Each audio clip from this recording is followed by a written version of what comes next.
आज हम बात कर रहे हैं ब्लू स्टार लिमिटेड की Q2 FY26 अर्निंग्स कॉल की, जो भारत की सबसे बड़ी रेफ्रिजरेशन और एयर कंडीशनिंग कंपनियों में से एक है।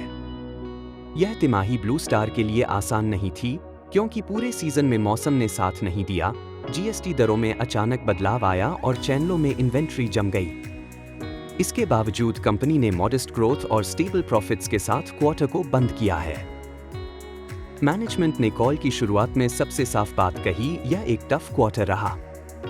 बारिश लंबे समय तक चलती रही, तापमान कम रहा और रूम एयर कंडीशनर्स की सेकेंडरी सेल्स में गिरावट आई। फिर 15 अगस्त को जीएसटी रेट कट की घोषणा हुई। उसके बाद सभी चैनल पार्टनर्स ने खरीद रोक दी और कीमतें स्थिर होने का इंतजार किया। 22 सितंबर को जब नई दर लागू हुई, तब दोबारा बिक्री शुरू हुई, लेकिन तब तक 2 महीने का मोमेंटम खो चुका था। अब देखते हैं नंबर्स। Q2 FY26 में ब्लू स्टार का कंसोलिडेटेड रेवेन्यू 2,422 रुपए करोड़ रहा, जो पिछले साल से 6.4% अधिक है। एबिटा 149 करोड़ से बढ़कर 183 रुपए करोड़ हो गया और मार्जिन 6.6% से बढ़कर 7.6% हो गया। नेट प्रॉफिट 99 रुपए करोड़ रहा, जो पिछले साल 96 रुपए करोड़ था। यानी टॉप लाइन दबाव में थी, लेकिन मार्जिन बेहतर हुए। कंपनी का ऑर्डर बुक अब 7,120 रुपए करोड़ है, जो 8% ज्यादा है। हालांकि नेट कैश से कंपनी इस बार 417 करोड़ रुपए के नेट बोरोइंग में आ गई है, क्योंकि इन्वेंट्री लेवल्स और केपेक्स इन दोनों ने मिलकर कैश अब्जॉर्प्शन किया। अब उसके 4 बिजनेस सेगमेंट्स की बात करते हैं। सबसे बड़ा सेगमेंट है electromechanical projects and commercial AC systems. इसमें रेवेन्यू 16.5% बढ़कर 1,664 रुपए करोड़ हुआ। मार्जिन भी 8.3% से बढ़कर 8.8% हो गया। डेटा सेंटर्स, फैक्ट्रीज और बिल्डिंग प्रोजेक्ट्स में अच्छी मांग रही, लेकिन इंफ्रा प्रोजेक्ट्स जैसे मेट्रो, एयरपोर्ट, रेलवे आदि में एग्जीक्यूशन धीमा रहा। मैनेजमेंट ने साफ कहा, हम ऑर्डर तभी लेंगे जब मार्जिन और कैश फ्लो सही हों, सिर्फ टॉप लाइन दिखाने के लिए ऑर्डर नहीं उठाएंगे। दूसरा सेगमेंट है यूनिटरी प्रोडक्ट्स, यानी रूम ECS और कमर्शियल रेफ्रिजरेशन।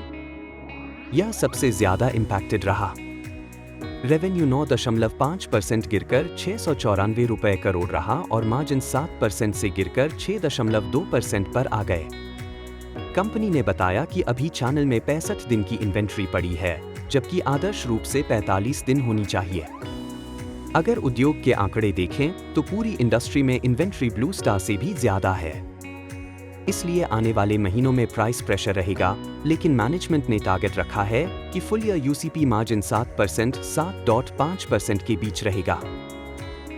तीसरा सेगमेंट यानी professional electronics and industrial systems में इस क्वार्टर रेवेन्यू 20% गिरा, क्योंकि मेडिकल इक्विपमेंट रिफर्बिशिंग रूल्स अभी फाइनल नहीं हुए हैं।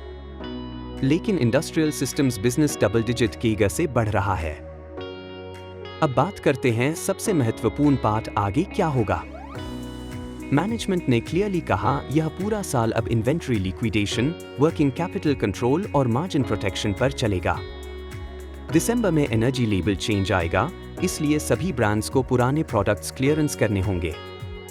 अगर दिसंबर से लेकर मार्च के बीच मौसम ठीक रहा, तो कंपनी पूरा साल फ्लैट ग्रोथ पर भी खुश रहेगी। अगर डिमांड कमजोर रही तो इंडस्ट्री -15% भी जा सकती है। ब्लू स्टार को उम्मीद है कि वे इंडस्ट्री से बेहतर रहेंगे, जैसे इस क्वार्टर में उन्होंने -17% गिरती इंडस्ट्री के मुकाबले केवल -12% गिरावट दिखाई। एक एनालिस्ट ने पूछा, क्या FY27 का आउटलुक भी खराब हो गया? मैनेजमेंट ने कहा, नहीं, यह सिर्फ एक रेन अफेक्टेड ईयर है। 5 साल का CAGR देखें तो इंडस्ट्री 15 से 18% की दर से बढ़ी है और आगे भी ऐसा ही रहेगा। कंपनी ने ये भी कहा कि वे लॉन्ग टर्म स्ट्रैटेजी में पीछे नहीं हटेंगे। Distribution widening, HVAC leadership, IoT enabled systems, energy efficiency और B2B+B2C मिक्स पर काम जारी रहेगा। तो कुल मिलाकर ब्लू स्टार का यह क्वार्टर कमजोर जरूर था, पर कंपनी की फंडामेंटल स्ट्रॉन्ग है। मार्जिन डिसिप्लिन दिखी है, ऑर्डर बुक हेल्दी है और मार्केट शेयर बढ़ा है। लेकिन अगले 4 महीने में सबकी नजर रहेगी इन्वेंट्री लिक्विडेशन, GST इफेक्ट और अर्ली समर डिमांड पर। अगर आपको यह डिटेल्ड अर्निंग्स ब्रेकडाउन पसंद आया तो लाइक जरूर करें और कमेंट में लिखें अगली कॉल किस कंपनी की लाएं। और हाँ, यह वीडियो सिर्फ शिक्षा के उद्देश्य से है, यह निवेश सलाह नहीं है।